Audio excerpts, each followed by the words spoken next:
Assalamualaikum warahmatullahi wabarakatuh. Perkenalkan, kami dari kelompok 3 dari kelas Sistem Informasi C 2022 akan mempresentasikan hasil kerja kelompok kami untuk memenuhi tugas mata kuliah probabilitas dan statistika. Untuk materi yang kita bahas terkait distribusi normal dan distribusi sampling. Selanjutnya, sebelumnya perkenalkan anggota kelompok kami.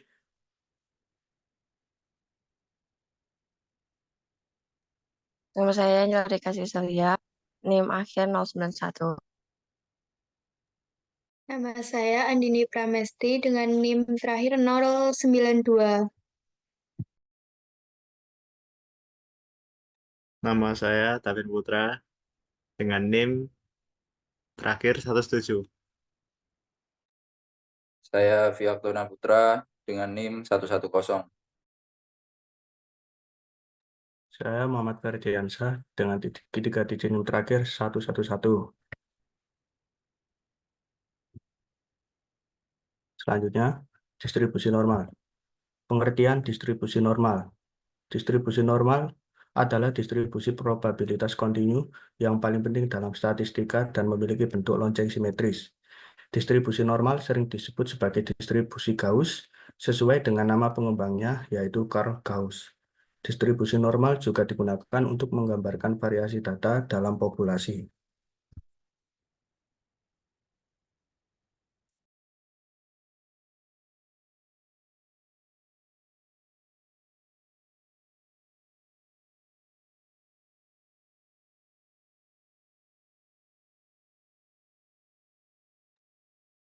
Selanjutnya ada ciri-ciri distribusi normal. Yang pertama itu disusun dari variabel random kontinu.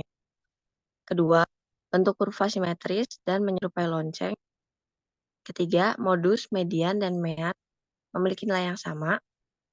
4, area di bawah kurva total yaitu 1.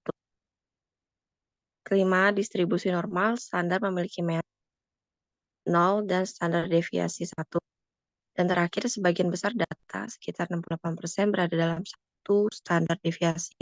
Dari mean, 95% berada dalam 2 standar deviasi, dan hampir semua 99,7% berada dalam 3 standar deviasi.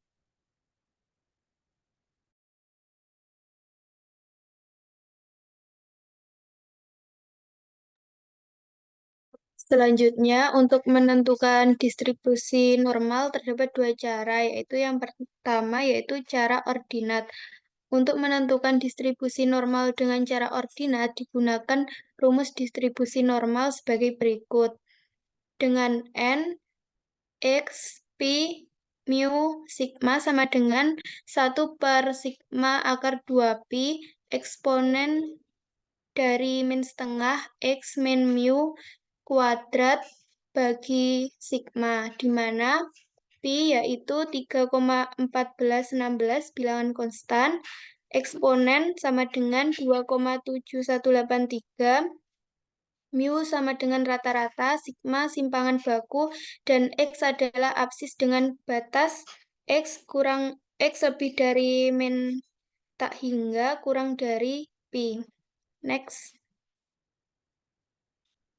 Cara luas yaitu Z sama dengan X min Mu bagi Sigma, di mana Z yaitu nilai standar, X sama dengan nilai variabel random, Mu adalah rata-rata distribusi, dan Sigma adalah simpangan baku.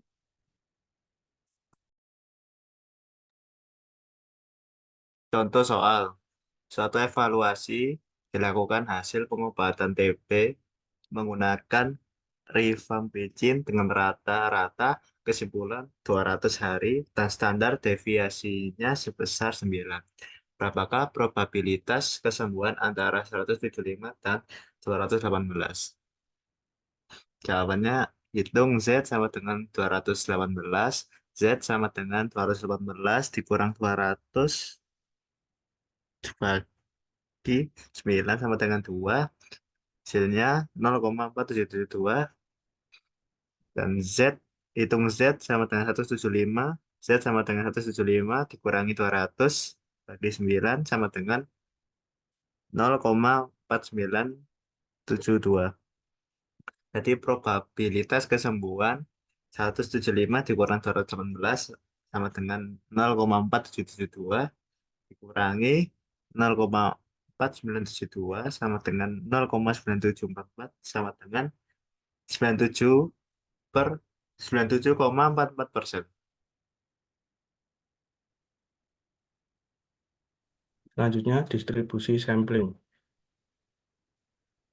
Pengertian distribusi sampling adalah distribusi probabilitas dari statistik sampel sebagai variabel acaknya yang digunakan untuk memperkirakan parameter populasi berdasarkan sampel.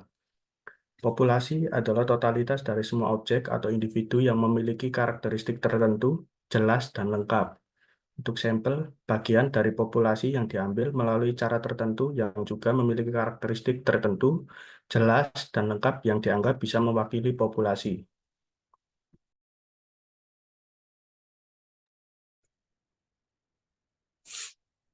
Untuk cara pengukuran sampel, dilakukan pengambilan sampel random sebesar N X1 sampai Xn, dihitung rata-rata X dan simpangan baku S. Sampel yang diambil berulang kali akan menghasilkan bermacam-macam nilai rata-rata. Dari sampel 1 sampai sampel ke N didapatkan rata-rata X1 sampai Xn.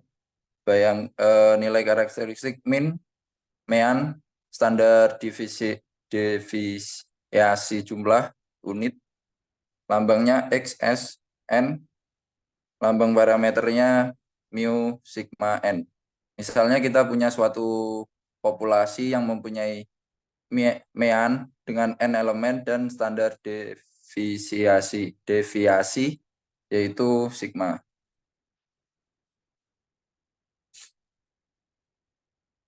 Untuk pengambilan sampel, mean atau rata-rata dari sampel-sampel X1 sampai N, kalau disusun akan membentuk suatu distribusi. Distribusi dari nilai mean sampel inilah yang disebut sampling harga mean. Di sini ada contoh gambar populasi X1 sampai Xn. Kemudian ada mean mu dan standar deviasi sigma. Kemudian sampel-sampelnya dihitung, ada sampel 1, sampel 2, sampel 3, sampel 4 yang berbeda. Kemudian diambil rata-rata, yaitu X1, X2, X3, X4. Kemudian dari 4 tersebut digabung menjadi distribusi sampling. Begitulah untuk pengambilan sampelnya.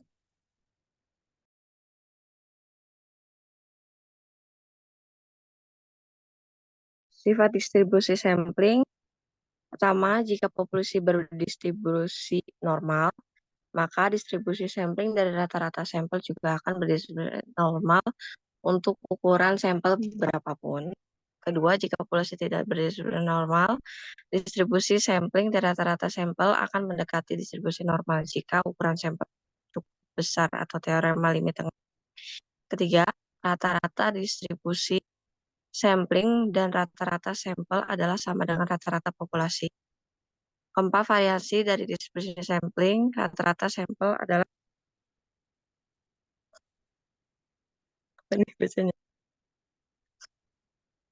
itulah ya kuadrat per N dan standar deviasi adalah per akar N itulah ya guys.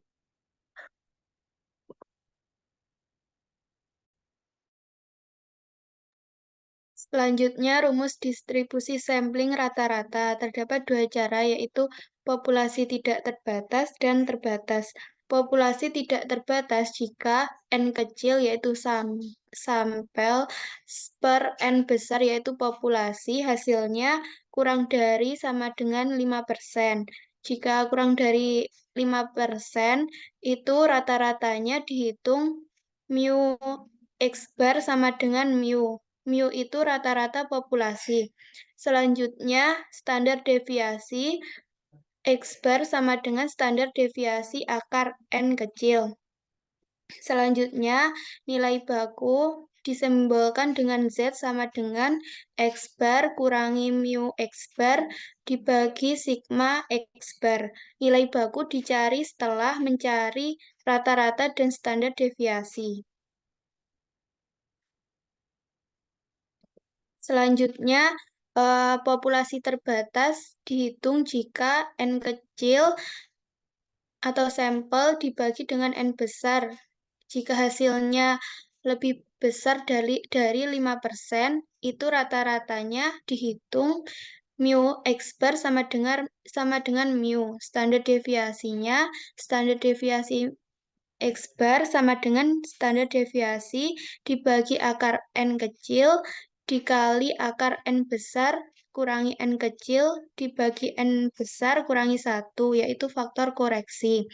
Nilai bakunya sama seperti tadi, yaitu Z sama dengan X bar dikurangi mu X bar dibagi sigma X bar. Nilai baku dicari setelah mencari rata-rata dan standar deviasi.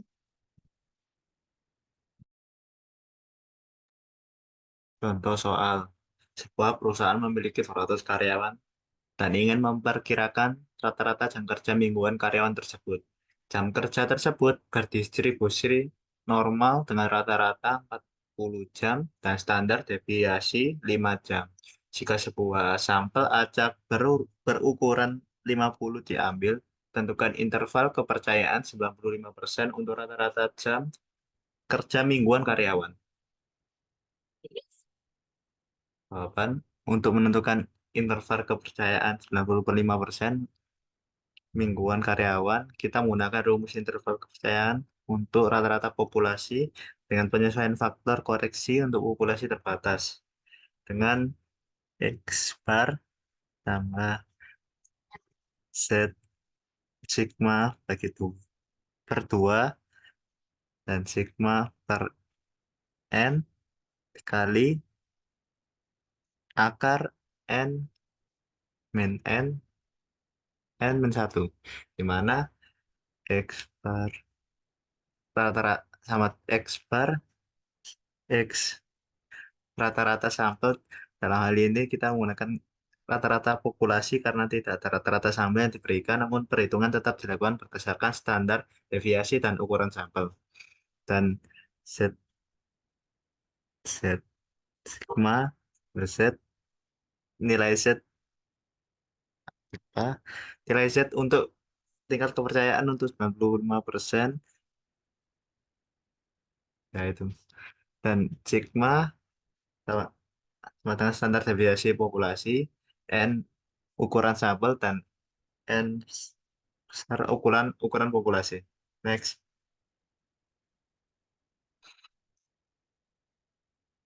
Dan hasil hitungnya, pertama hitung faktor koreksi untuk populasi terbatas, akar N per N min 1 sama dengan akar 200 kurangi 50 per 200 kurangi 1 sama dengan akar 150 per 199, jadinya 0,868. Dan selanjutnya setelah dihitung, hitung margin of error, yaitu 196, dan interval kepercayaannya yaitu 40 kurangi 196 lebih kurang dari 40 plus 196 sama dengan 38804 lebih per 196. Jadi interval kepercayaan 95% untuk rata-rata jam kerja mingguan karyawan adalah 38.804 jam dan 41.196 jam.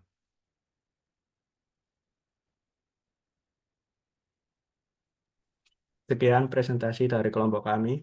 Kurang lebihnya mohon maaf. Terima kasih. Wassalamualaikum warahmatullahi wabarakatuh.